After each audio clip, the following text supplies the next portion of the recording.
lis ta Bible, lis ta Bible. Très important, lis ta Bible. C'est une vieille Bible quand même, je l'ai lue quand même. Lis ta Bible, très important. Très important. Alors, reste jusqu'à la fin de cette vidéo, j'ai une pépite pour toi. Ok?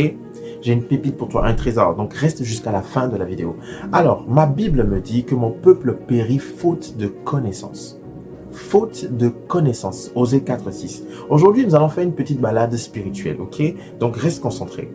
Osée 4:6, mon peuple périt faute de connaissance. Et remarque, la Bible n'a pas dit faute de prière, ni faute d'aller à l'église, ni faute de jeûne.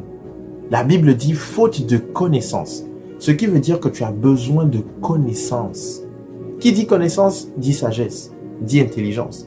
Et c'est pourquoi Proverbe 9:10 nous dit que le commencement de la sagesse, c'est la crainte de l'Éternel. Ce qui veut dire que pour commencer à avoir la connaissance ou la sagesse ou l'intelligence, tu as besoin d'avoir la crainte de l'Éternel. Je t'ai dit, suis-moi, nous allons faire une petite balade spirituelle, ok? Donc pour commencer, tu as besoin d'avoir la crainte de l'Éternel. Et une fois que tu as la crainte de l'Éternel, tu vas connaître la vérité.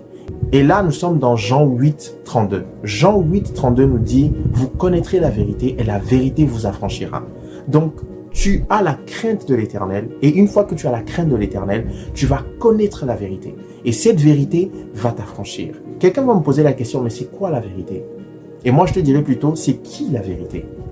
Et ça, la Bible a encore la réponse. Nous allons tout de suite aller dans Jean 14:6, où la Bible nous présente Jésus comme étant le chemin, la vérité et la vie. Nul ne peut aller au Père que par lui. C'est Jésus lui-même qui le dit dans Jean 14:6, qu'il est le chemin, la vérité et la vie. Et nul ne peut aller au Père que par lui. Et c'est normal quand il le dit. Pourquoi? Pourquoi nul ne peut aller au Père que par lui? Simplement parce qu'au commencement, Jean 1:1, au commencement était la parole, et la parole était avec Dieu, et la parole était Dieu.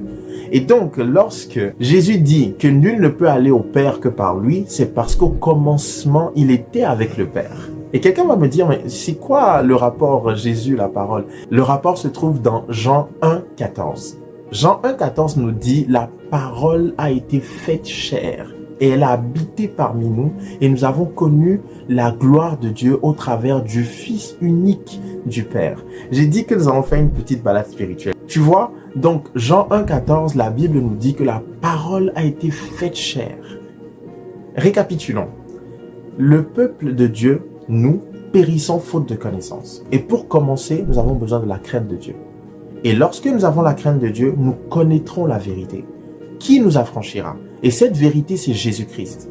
Jésus-Christ qui est la vérité, est le chemin et la vie également. Et ce Jésus-là, c'est par lui que nous allons connaître le Père. Pourquoi? Simplement parce que il est la parole qui était avec Dieu au commencement et qui est faite chair. Voilà la raison pour laquelle Josué 1:8 nous dit: médite la parole de Dieu, médite-la jour et nuit. Jour et nuit. Et c'est ainsi que tu réussiras dans tes entreprises. Voilà le trésor que j'ai pour toi aujourd'hui. Alors, médite la parole de Dieu. Si cette vidéo t'a fait du bien, like, abonne-toi et partage à quelqu'un. Que Dieu te bénisse. À très bientôt.